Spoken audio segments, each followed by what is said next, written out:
Hello, dear viewer. Thank you for joining me. I feel kind of silly with this one. Okay, so I'm doing a medium reading. I'm doing these medium readings today, and I want to connect with some beautiful energy. So, of course, I want to do a medium reading for Jesus. Now, I feel silly about it because I do talk to Jesus all the time. He's one of those ascended masters who's able to talk to all of us all the time. You know what I mean? He's he's wonderful. So I feel a little silly, like I'm sort of inviting you guys into my prayer time. but but this is different. This is different though, because I'm going to ask Jesus what he would like everybody to know, what he'd like everybody who watches to know. So please, Jesus.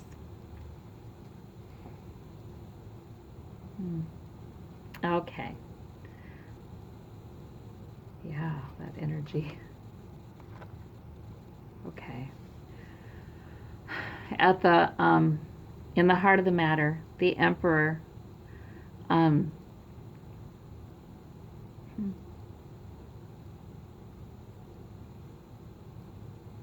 yeah, I'm not sure. I'm not sure exactly what that means. I'm sitting here listening. What I'm doing is I'm feeling the presence is what I'm doing. So it's sort of overwhelming, so my brain's not engaged yet, guys. It's like this. I'm almost, feel like shaking because channeling Jesus for somebody else. I mean, purposely for a while. It's just it's trembly. It's trembly. Okay. So the clarifier is conflict. Okay. So I feel like he's saying he sees this this conflict and disagreement about leadership, about power, about what's right and wrong. The emperor is right and wrong. Yeah. He lays down the law. He lays down the rule. He's saying that was occurring too when he was walking the earth before he died. That same issue. I mean, different, but unjust. Unjust king. That was occurring then too. Okay, a lot of injustices. Underneath it, charity, giving. During that time, he was ministering to the poor. He was always wanting to give, but he was giving security, not so much the money, but security. But he was, if he had that, he gave that too. He encouraged people to give that. But that was his ministry. This stuff was going on in the heart of the situation. His answer to that was to give and encourage others to give. The recent past before, in the time before he died, the tower.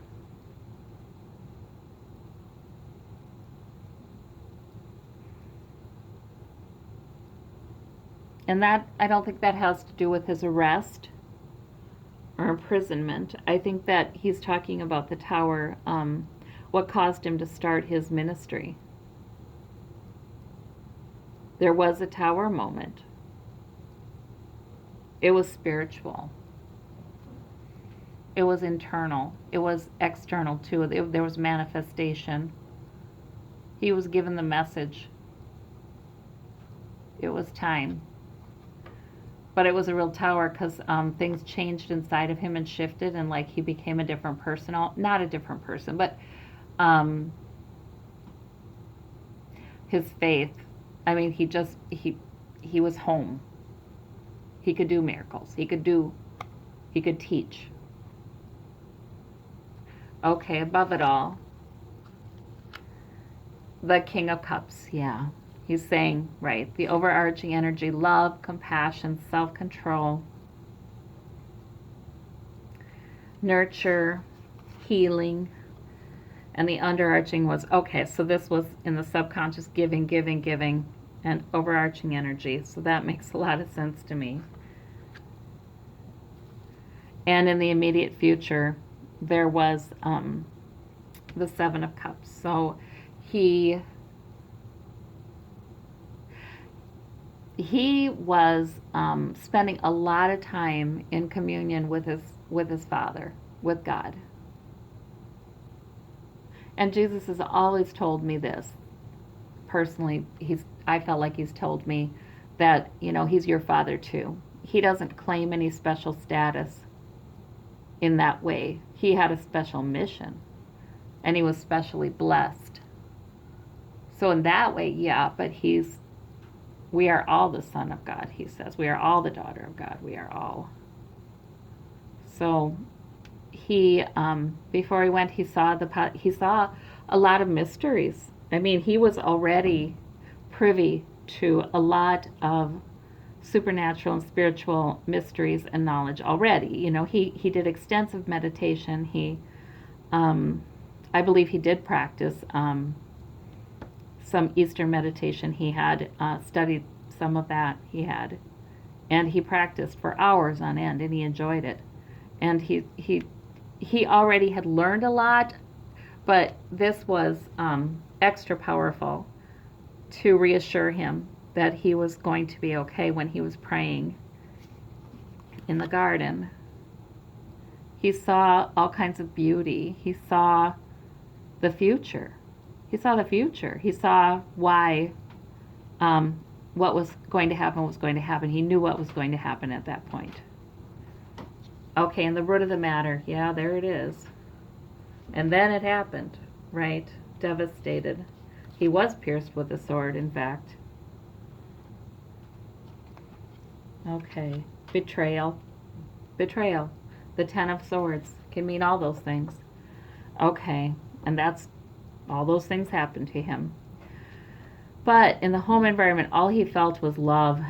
He was so surrounded by love, infused with love. There's the angel of love. Yes, this was just, he was not here. This wasn't what he was experiencing. He was already, even in his meditation time before he ever was captured, he was already walking on the other plane quite a lot and seeing things there. He said it was strange because when his actual body did die, he was not in it. He was not in it. He was looking when his actual body did expire.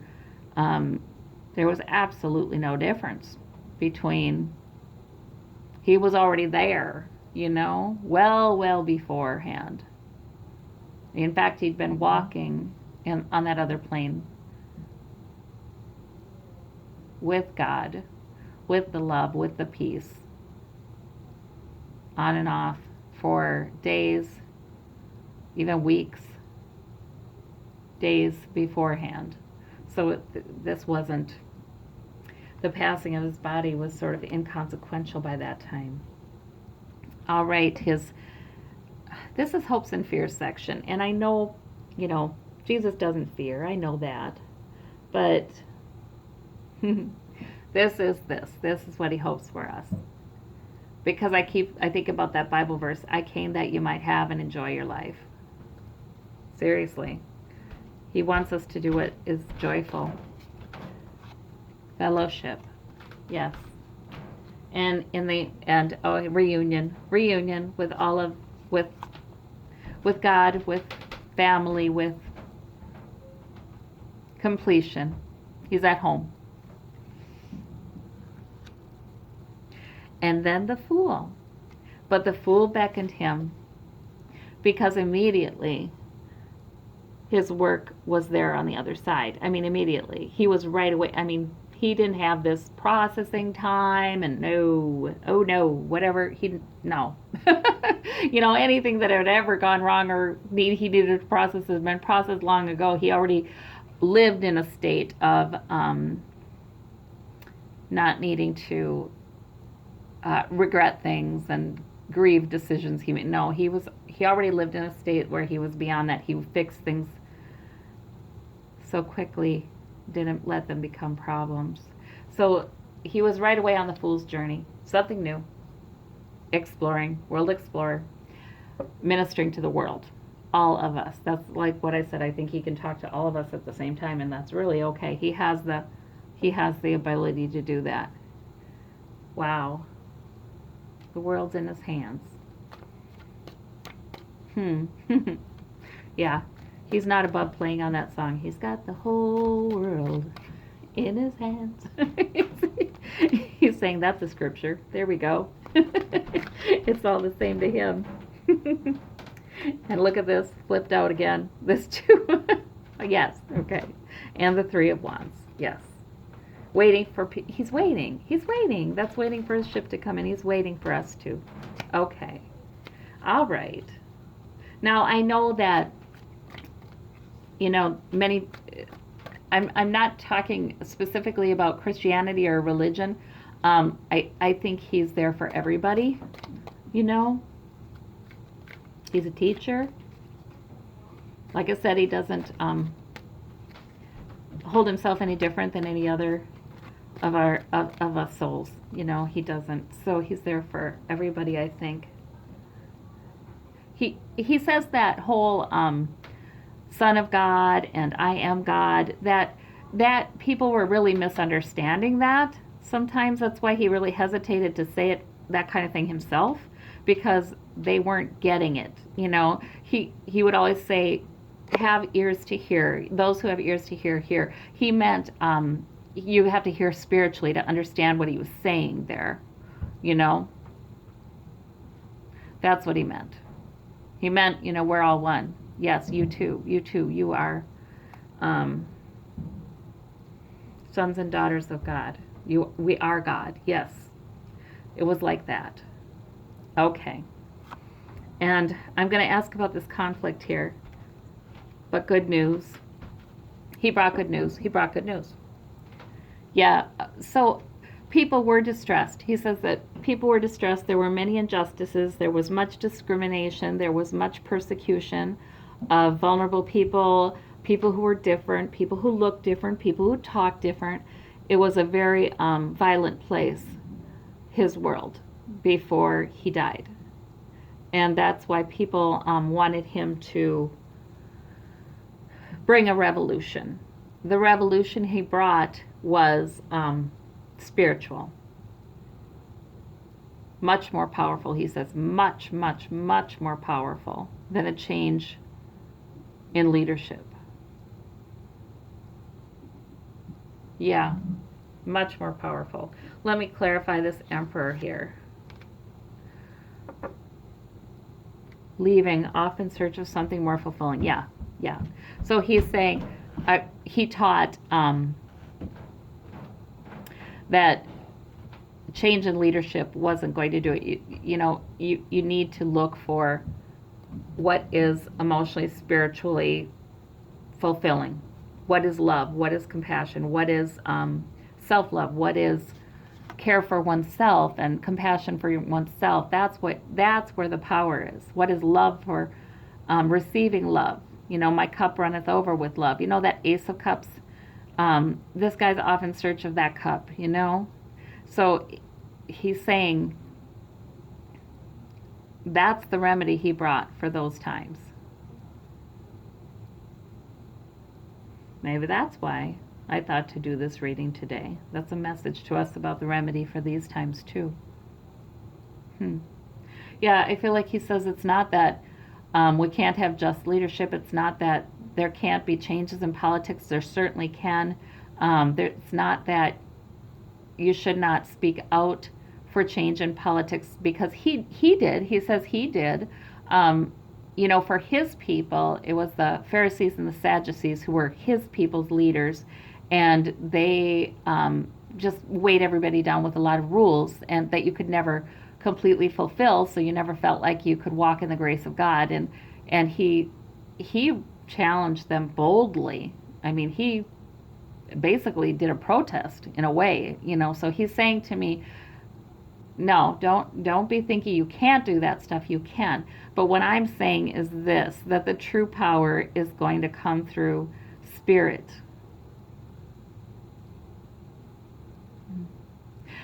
Spirit used his life and his words. And when he took a stand about, the marketplace being in the temple. He took a stand about.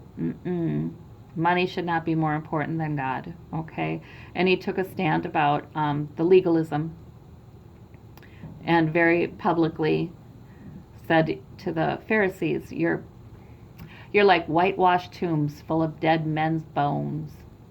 You know, he talked about all of the rules they place upon the people that are a cage, are oppressive, are you actually separate them from the love of God. So, yeah, Spirit used his life, and he came so that that would happen. I mean, he was part of this. He was a willing participant in this. That was his mission. So he says it's not that you can't, you know, he created a lot of waves when he was here. It's not that you can't do that, he said, but Spirit has the larger plan. That's what it is. Spirit may use you. But this is something that we're doing together. He's doing. Interesting. He's very much a part of this. And others are too, he says. Others who have passed, others on the other side. Very much a part of what Spirit wants to do right now. God, whatever you may call it, the oneness. King of Cups up here above. And we have the Page of Wands. Interesting, huh? He was the Page of Wands. That was his purpose, though. To preach love, compassion, forgiveness, healing. Ever since he was young. Okay. And we have, well, he was kind of given that. This spiritual tower that he experienced. And I feel like he's saying nobody knows much about that because he didn't talk about it. Because people wouldn't understand what he was talking about. He used a lot of stories that people could kind of understand as metaphors. But in that moment, he was given it would be like the Ace of Wands. He was given that, and he did pick it up then, and that was his mission, to bring compassion, love, care, self-control, all those things. But so this tower moment happened, but it didn't shake him up. It didn't decrease his sense of security and safety. It was a little bit something else, though, he's saying. But, you know, there was a little bit of, am I going to live through it? You know, because it was very powerful. Okay, but now his actual death right here. It was very burdensome. Yeah, well, he carried a cross. So the history books, the scriptures say. Yeah. Okay. And he carried it. He said that was work he chose. That was work he chose. And he was bringing it home. The lovers and joy. Oh my gosh. So immediately, just the love and the joy and the, oh my goodness. Yes, that was, he became that. He says, I became that. I became that completely then, fully. Okay, and there's that rod, that purpose I was talking about. I came so that you might have and enjoy your lives. Okay. Yeah, and we have the outcome here, and he still is in his mission. Okay, let me look at past, present, and future. I don't think I clarified this. 7 of Cups, though, where he was seeing all the spiritual possibilities and rest. Yeah, so he was doing that in retreat. He was in personal retreat a lot, communicating with the other side, communicating with Spirit, God, angels, the other side. Okay, and then he saw many wonders. All right, so past, present, well, that seems a little bit strange because we have an outcome here. Yeah, we won't do past, present, future. Why do I feel the need to pull another card? Yeah, he says just, yeah, okay. All right, the Empress, new birth. This will tell us more about this spiritual experience he's telling me and standing his ground. Okay, so in that moment, the new possibility was born in him to begin his teaching, and he stood his ground. He was given the strength to stand his ground. Okay. Well, what's your advice to us, Jesus?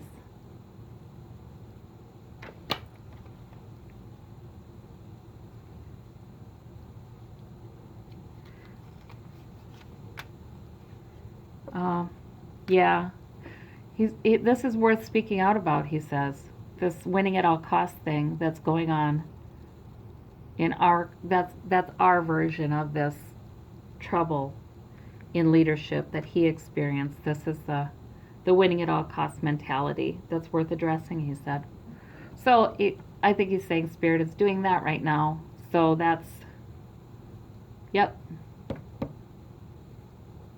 that helps me. And I think maybe this is for me too, because there's love and compassion and mercy and acceptance of others and non-judgment, and then there's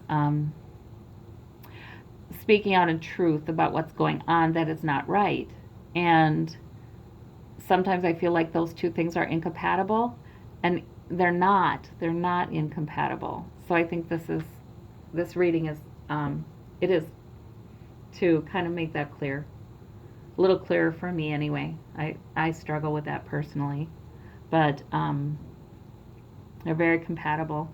And the point is, we're supposed to be doing what Spirit would have us be doing right now, because Spirit has goal. All right. Oh, and on the bottom of the deck we have the High Priestess. Okay. It may be mysterious, but he's there for us. Okay. Thank you. Thank you, Jesus. Bye-bye.